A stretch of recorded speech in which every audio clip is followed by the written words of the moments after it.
2 Chroniques, chapitre 16. Fin du règne d'Asa.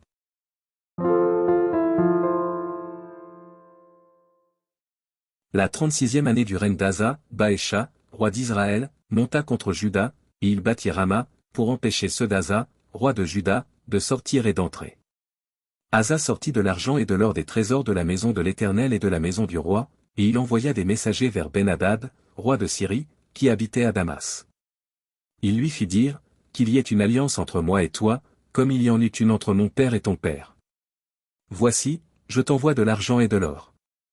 Va, romps ton alliance avec Baécha, roi d'Israël, afin qu'il s'éloigne de moi. Ben-Hadad écouta le roi Asa, il envoya les chefs de son armée contre les villes d'Israël, et ils frappèrent Isjon, Dan, Abel-Maïm, et tous les magasins des villes de Nephtali.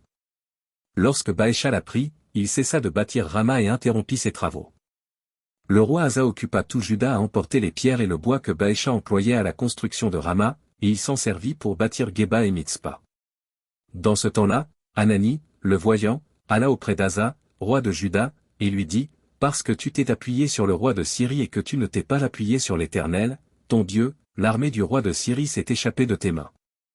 Les Éthiopiens et les Libyens ne formaient-ils pas une grande armée, avec des chars et une multitude de cavaliers? Et cependant l'Éternel les a livrés entre tes mains, parce que tu t'étais appuyé sur lui. Car l'Éternel étend ses regards sur toute la terre, pour soutenir ceux dont le cœur est tout entier à lui.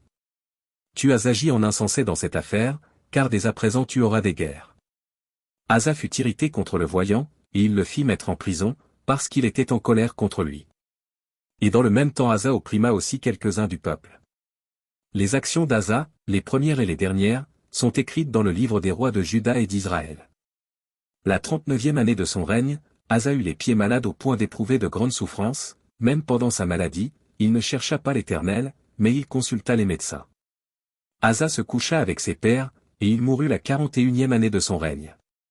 On l'enterra dans le sépulcre qu'il s'était creusé dans la ville de David.